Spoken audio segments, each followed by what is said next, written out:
यतोऽन्वयादितरतश्चार्तेश्च विद्येश्वराट् तेने ब्रह्म हृदाययादिकवये मुह्यन्ति यत्सूरयः तेजो वारिमृदां यथा विनिमयो यत्र सर्गो मृषा दाम्ना स्वेन सदा निरस्तिकुहकं सत्यं परं धीमहि तद्दिव्यमव्ययं धाम सारस्वतमुपास्महे यत्प्रसादात् प्रलीयन्ते मोहान्धस्तमसच्छटः। ॐ नमः परमहंसास्वादितचरणकमलचिन्मकरन्दाय भक्तजनमानसनिवासाय श्रीरामचन्द्राय। श्रीराम जय राम जय जय राम। श्रीराम जय राम जय जय राम। धर्म की जय हो, धर्म का नाश हो, प्राणियों में सद्भावना हो, विश्व का कल्याण हो, गौ माता की जय हो, आनंद कंद भगवान श्री कृष्ण चंद्र की जय हो, श्रीमद् भागवत महापुराण की जय हो, भगवत पादाब्ज शंकराचार्य महाभगवान की जय हो, पीठद्वयाधीश्वर सद्गुरुदेव भगवान की जय हो। हर हर महादेव। व्यासपीठ पर विराजमान श्री शैलेंद्र कृष्ण शास्त्री जी, हमारे बड़े गुरु भाई ब्रह्मचारी सुबुद्धानंद जी, देवियों सज्जनों, बहुत ही परम पवित्र अवसर पर आप सब यहाँ एकत्रित हुए हैं। मनुष्य के जीवन के वह क्षण अत्यंत दुर्लभ होते हैं जब उसे सत्संग का अवसर प्राप्त होता है। आप सब श्रीमद् भागवत का आश्रय लेकर परमात्मा श्री कृष्ण चंद्र द्वारकाधीश के लीला और चरित्रों का श्रवण कर रहे हैं। आपने अभी कथा में सुना, भगवान का अवतार हुआ, भगवान अवतरित हुए।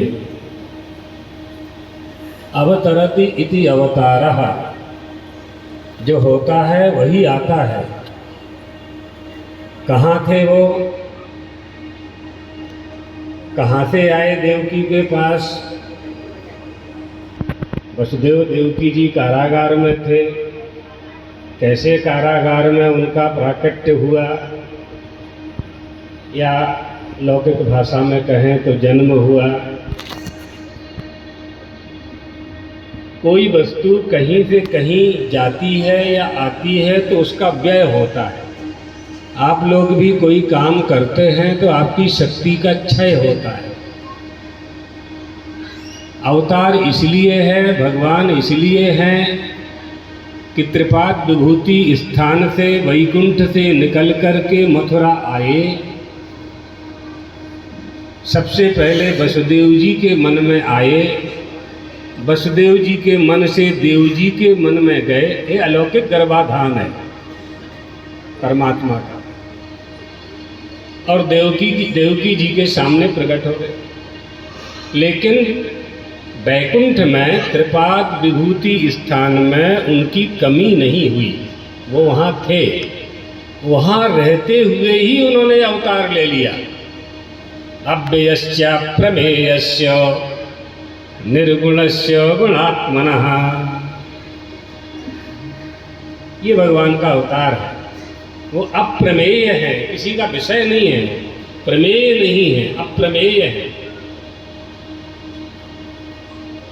एक प्रमाता होता है, एक प्रमाण होता है, एक प्रमेय होता है। प्रमाता च, प्रमाणं च, प्रमेय, प्रमितस्तथा। कौन प्रमाता है, कौन प्रमाण है, कौन प्रमेय है, कौन साधन है, कौन साध्य है, कौन ध्येय है, कौन ध्याता है। जहाँ उपास्य और उपासना और उपासक तीनों एक हो जाते हैं, वहाँ भगवत तत्व की स्थापना होती है। वसुदेव देवकी में उन तीनों का एकीकरण ही भगवान का अवतार था। हमारी बुद्धि में ब्रह्म का प्रतिफलित हो जाना ही भगवान का अवतार है। अब दूसरा प्रश्न लोग करते हैं कि भगवान का अवतार क्यों होता है, क्या आवश्यकता होती है 24 अवतार की, दशावतार की। तो उसका उत्तर भी श्रीमद् भागवत में वेदव्यास जी ने दिया है। तथा परमहंसानां मुनीनां अमलात्मनां भक्ति योग विधानार्थम कथम पश्ये महिस्त्रिया। कुंती माता प्रार्थना करते हुए कहती है, बद्रीनाथ में जो हजारों साल से तपस्या करते हैं, परमहंस हो गए हैं, जो अमलात्मा हैं, विमलात्मा हैं, आप्तकाम हैं, आत्माराम हैं, उनके मन में भक्ति का विधान करने के लिए, योग का विधान करने के लिए परमात्मा अवतरित होते हैं। उनकी लीला इतनी सुमधुर होती है, आप सुनेंगे हमारे जाने के बाद बाल लीलाएं प्रारंभ हो जाएंगी, पूतना से लेकर के आगे तक की कि कैसी कैसी सुंदर सुंदर बाल लीलाएं परमात्मा ने की हैं कि कंस समझ ही नहीं पाया कि परमात्मा है, रावण समझ ही नहीं पाया कि परमात्मा है। सीता जी का अपहरण हुआ, भगवान रोने लगे, रावण समझ गया कि मनुष्य है। भगवान की 3 माया है, स्वमोहिनी माया, स्वजन जन मोहिनी माया और विमुख जन मोहिनी माया। तो तीनों का आश्रय लेते हैं, यथा स्थान पर तीनों का आश्रय लेते हैं। स्वमोहिनी माया का उदाहरण है मणि स्तंभ लीला, जो आप व्यास जी से सुन लीजिएगा। भगवान मणि के खंभे में अपनी छवि देखते हैं, यशोदा माता से संवाद करते हैं। आप तो कहती थी कि हम अकेले हैं, इसमें तो एक बालक छिपा हुआ है। तो मैया यशोदा मैया कहती है कि बेटा ये कोई नहीं है, तू ही है, कमेवो, तुम ही हो। तो भगवान कहते हैं मैया मैं इतना सुंदर हूँ। यशोदा मैया कहती है हाँ लाला तुम इतने सुंदर हो, लेकिन ये तुम्हारा सौभाग्य नहीं है कि तुम्हारी सुंदरता का तुम दर्शन कर सको। ये सौभाग्य परमात्मा ने मुझे दिया है, यशोदा को दिया है। ये स्वमोहिनी माया, अपनी ही माया से अपनी ही मैया को मोहित कर रहे हैं परमात्मा। इसलिए तो लीलाधारी कहते हैं, व्यासपीठ से व्यास लोग भगवान को लीलाधारी कहते हैं, ऐसे ही लीलाएं करते हैं। दूसरी है स्वजन जन मोहिनी माया। स्वजन जन मोहिनी माया का आश्रय लेकर के मैया कहती है लाला तुमने माटी खाई। कन्हैया कहते माता नहीं खाई। ग्वाल बाल बोल रहे हैं नहीं मैया नहीं खाई। सर्वे मिथ्याभिसंसिनः, सब झूठ बोल रहे हैं। अरे बलदाऊ जी भी बोल रहे हैं, क्या बलदाऊ जी झूठ मूठ बोलते हैं। बलदाऊ जी से आज हमारी खटपट है, उन्होंने भी झूठ बोला। मैया ने कहा बलदाऊ कभी झूठ नहीं बोल सकते, लाला तुमने माटी खाई है।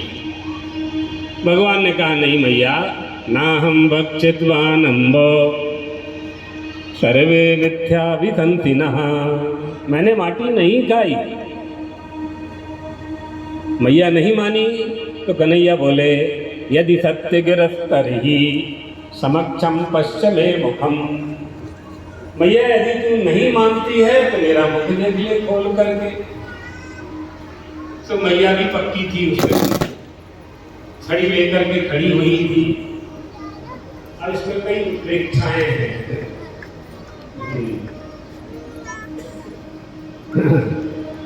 तो मुंह खोल दिया भगवान ने। अब मुंह खोला, यशोदा मैया ने पूरा विराट स्वरूप कन्हैया के मुखमंडल के अंदर देख लिया, सारा विश्व देख लिया। सुतल तलातल पाताल तातो दीप